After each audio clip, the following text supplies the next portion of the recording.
अब टीसीएस के केस में नासिक में आप देखिए किस तरीके से एक साजिश के तहत झूठी खबरें और प्लांटेड स्टोरीज करके किस तरीके से कॉरपोरेट जिहाद का नाम दे दिया। यानी कि अब जो पढ़े लिखे मुसलमान हैं, जो ग्रेजुएट है, जो अच्छी यूनिवर्सिटीज कॉलेज से पढ़ करके एक कॉरपोरेट जॉब कर रहे हैं, उनके लिए भी यहां से मुश्किल पैदा कर रहे हैं, वो भी नहीं बर्दाश्त हो रहा है। झूठी स्टोरीज, प्लांटेड स्टोरीज के धर्म परिवर्तन करा दिया। उस टीसीएस के उस ऑफिस में 150 लोग काम करते थे, 150 में सिर्फ 7 मुसलमान, और 7 मुसलमान में से उस 150 लोगों में से एक आदमी का कन्वर्जन हुआ, और वो भी क्रिश्चियन से हिंदू बन गई लड़की, और किसी का कन्वर्जन नहीं हुआ। कोई किसी को जबरन रोजा रखवा सकता है क्या? अभी एसीपीआर की एक रिपोर्ट आई कि इस मामले में लड़की ने कोई केस दर्ज नहीं किया था, लड़की ने कोई शिकायत दर्ज नहीं की थी। वो एक हिंदू संगठन, भगवा संगठन के लोग थे, जिनको ये लगा कि अरे ये लड़की, हिंदू लड़की रोजा क्यों रख रही है, तो उसकी शिकायत दर्ज की।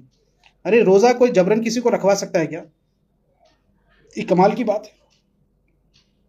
दुनिया में 200-250 करोड़ लोग हैं, क्या जरूरत है हमें कोई अपनी मर्जी से कोई कुछ करे? 2 लोगों के बीच का मामला, जो दोनों आपस में दोस्त भी हुआ करते थे बचपन के, एक लड़के ने उसकी जॉब लगा दी उस बच्ची की, वो इंस्पायर हुई, वो उसके करीब आना चाहती थी। लड़का शादीशुदा है, और उसके बावजूद अब जब बात नहीं बनी तो उसको झूठे, अब कहते हैं ना कि जब आदमी फंस जाता है तो झूठे, एक मोडस ऑपरेंडी है कि फंसा दो उसको, कि लव जिहाद कर रहा था, हमें नमाज पढ़ा रहा था, हमें। अरे कोई किसी को जबरन नमाज पढ़वा सकता है क्या घर में? क्या वो लड़का यहाँ से किसी के घर में जाकर के वहां पे सीसीटीवी कैमरे से वो वॉच कर रहा था कि कौन नमाज पढ़ रहा नहीं पढ़ रहा? कैसी घटिया और कैसी उलूल जुलूल बातें। लाखों लोग यहाँ से, लाखों हिंदू मुसलमानों के साथ रहते हैं इस देश में, जॉब भी करते हैं, मैनेजमेंट सिस्टम में आगे पीछे भी होते हैं, नीचे भी आपके अंडर भी काम करने वाले लोग होते हैं। कोई किसी को क्या जबरन कर पाएगा? कोई मजहबी तौर पर हो सकता है क्या?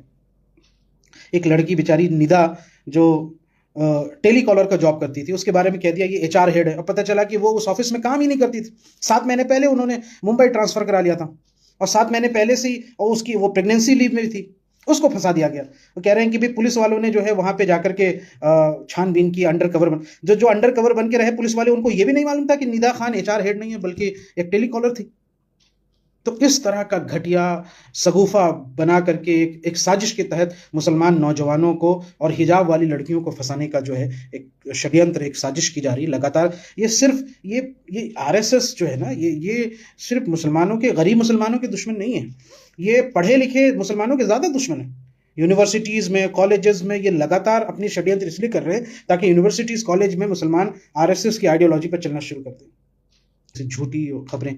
तो जब मीडिया उनको मिर्च मसाला देकर के, देश के बड़े बड़े एंकर जिनके साथ हम लोगों ने पिछले 10 सालों में न जाने सैकड़ों डिबेट किए, वो लोग भी किस तरीके से एक हिजाब पहनने वाली मुसलमान लड़कियों के खिलाफ कैसी झूठी और घटिया खबरें चलाती हैं, चटखारे ले लेकर के ये लोग खबरें चलाते हैं। तो दुख तो होता है ना, फिर लगता है कि यार हम इनका हिस्सा क्यों हैं, फिर हमें लगता है कि यार बेकार है।